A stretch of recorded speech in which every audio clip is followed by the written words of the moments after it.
মালদ্বীপ। আসসালামু আলাইকুম, আমি ঝুমুর বাড়ি কথা বলছি আপনাদের সাথে। আজকের প্রসঙ্গ মালদ্বীপ। মালদ্বীপে আমাদের নানা রকম সমস্যা রয়েছে।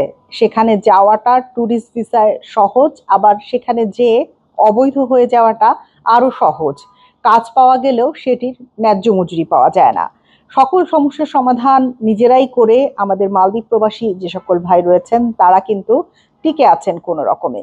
কিন্তু তার চেয়েও বড় সমস্যা তাদের দেখা যায় যখন সেখানে কোনো ব্যাংক থাকে না, যে ব্যাংকের মাধ্যমে তারা বাংলাদেশে টাকা পাঠাতে পারে। বিকাশের নামে কিছু এজেন্ট সেখান থেকে হরিণ লুট করছে, অর্থাৎ অতিরিক্ত টাকা কমিশন নিয়ে বাংলাদেশে টাকা পাঠাতে সুযোগ দিচ্ছে, এমনটা অভিযোগ করছে কিন্তু অনেক বাংলাদেশি। বিষয়টি আমি কোথায় পেয়েছি? বাংলাদেশ সরকার মালদ্বীপে যে বাংলাদেশের হাই কমিশন রয়েছে সেখান থেকে একটি প্রেস নোট জারি করা হয়েছে। সেখানে তারা বলছে যে তারা একটি হটলাইন নাম্বার চালু করেছে, যেই হটলাইন নাম্বারে ফোন করে আপনি আপনার সমস্যার কথা বলতে পারবেন। কিন্তু তারও তো নানা সমস্যা রয়েছে। হটলাইন নাম্বার নিয়ে অভিযোগ নেই এমন কোনো দেশ পাওয়া যাবে না। প্রথম অভিযোগ, ফোন ধরে না। দ্বিতীয় অভিযোগ, ভালো ব্যবহার করে না। তৃতীয় অভিযোগ, ফোনে সমস্যাটা শোনে কিন্তু তার কোনো সমাধান তারা দিতে পারে না।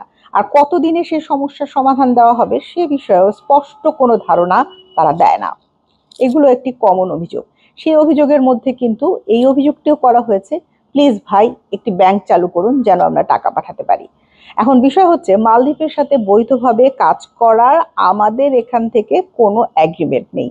সে কারণেই হয়তো বাংলাদেশ সরকার মালদ্বীপে এখন পর্যন্ত কোনো ধরনের ব্যাংক ওপেন করেনি। আর করলেও যে শয়ে শয়ে দ্বীপ রয়েছে, কোন দ্বীপের কোথায় ব্যাংকটি হবে আর কে কোথা থেকে এসে টাকা জমা দেবে, এর তো একটা সহজ সমাধান প্রয়োজন।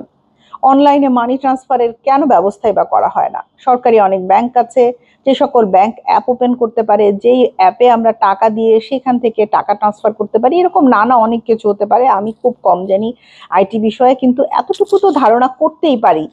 সেখানে অভিযোগ করা হচ্ছে যে বিকাশ এজেন্ট নামে, যদিও বিকাশের কার্যক্রম দেশের বাইরে কিন্তু চলমান থাকবে না এমনটা বলা হয়েছে, কিন্তু পৃথিবীর যে দেশেই যান বাংলাদেশি আছে, সেখানে গেলেই আপনি বিকাশ পাবেন। কিছু অভিযোগের কথা তারা বলে, যেমন আইডি কার্ড কি সংশোধন করা যাবে কিনা, মালদ্বীপে যাওয়ার পর পাসপোর্ট সংশোধন করা যাবে কিনা।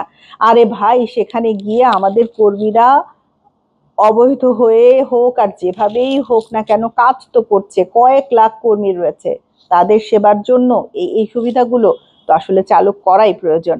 ব্যাংক, তারা যখন ব্যাংকের মাধ্যমে রেমিটেন্স পাঠাবে সেটি তো আমাদের দেশের জন্যই কাজে আসবে। তারা যদি চায়, সেখানে সমস্যাটা কোথায়? নিশ্চয়ই হয়তো সমস্যা আছে, আমি ক্ষুদ্র মানুষ, সরকারের এত বড় কিছু বুঝবো না।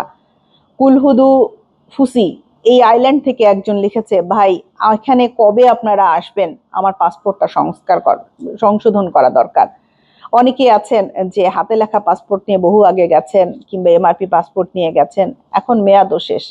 তারাও আসলে এই সেবার আওতায় আসতে চান। আমি কোনোভাবেই উৎসাহ দেই না মালদ্বীপে আপনি এক পর্যটন ভিসায় গিয়ে সেখানে কাজ করুন, কিন্তু যারা গেছে তাদের সুরক্ষার দায়িত্বটা অবশ্যই আমাদেরকে নিতে হবে।